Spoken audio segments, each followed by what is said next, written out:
Dans cette vidéo, je vais vous montrer comment calculer le pH d'une solution contenant 0,050 mol par litre de HCl et 0,050 mol par litre de HF. Alors, comme d'habitude, j'ai identifié ce que j'avais en solution. J'ai du HCl qui est un acide fort, j'ai du HF qui est un acide faible. J'ai donc un mélange d'un acide fort et d'un acide faible en solution. Je vais toujours commencer par traiter l'espèce forte. Vous verret pourquoi dans quelques instants. Donc, on va regarder le HCl lorsque je le mets dans l'eau. Donc, ça réagit pour nous donner du Cl- et du H3O+. Je fais mon tableau IRF là, comme d'habitude. On me dit que j'ai 0,050 mol par litre de HCl.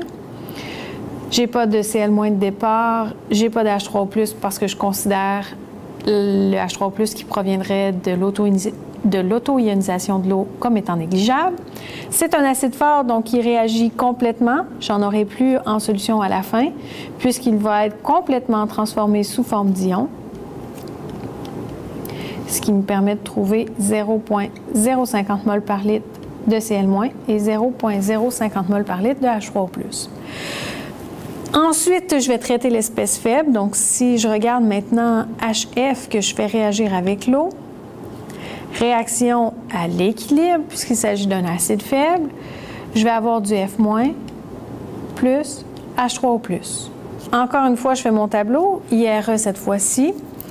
La quantité initiale de HF, c'est 0,050 mol par litre. Je n'ai pas de F-, mais là, je vais en avoir du H3O+. Pourquoi est-ce que j'en ai? Bien, c'est le H3O+ qui provient ici de la dissociation de mon acide fort. Alors ici, je vais en avoir une quantité initiale qui va être de 0,050.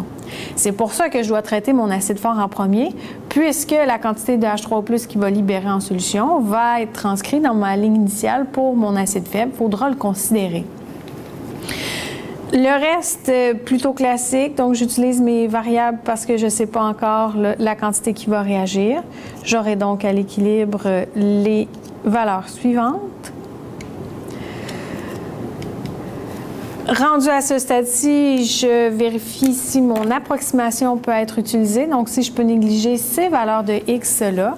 Comme c'est 2 fois la même concentration, là, je vais avoir besoin de faire seulement un calcul pour vérifier si mon approximation est valable. Mais si j'en avais plusieurs, bien, il faudrait que je fasse 2 calculs d'approximation.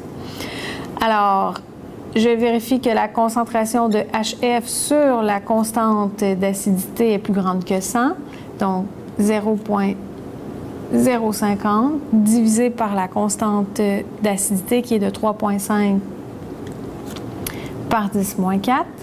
Alors, si je fais le calcul, ça me donne plus grand que 100, ce qui me montre que je peux faire mon approximation.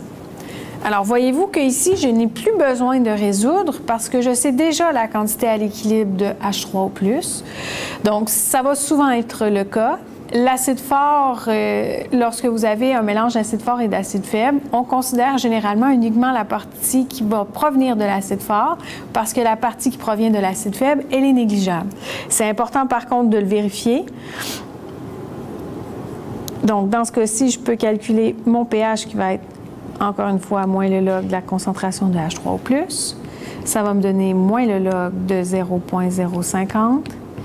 Alors, ça me donnerait un pH de 1,30.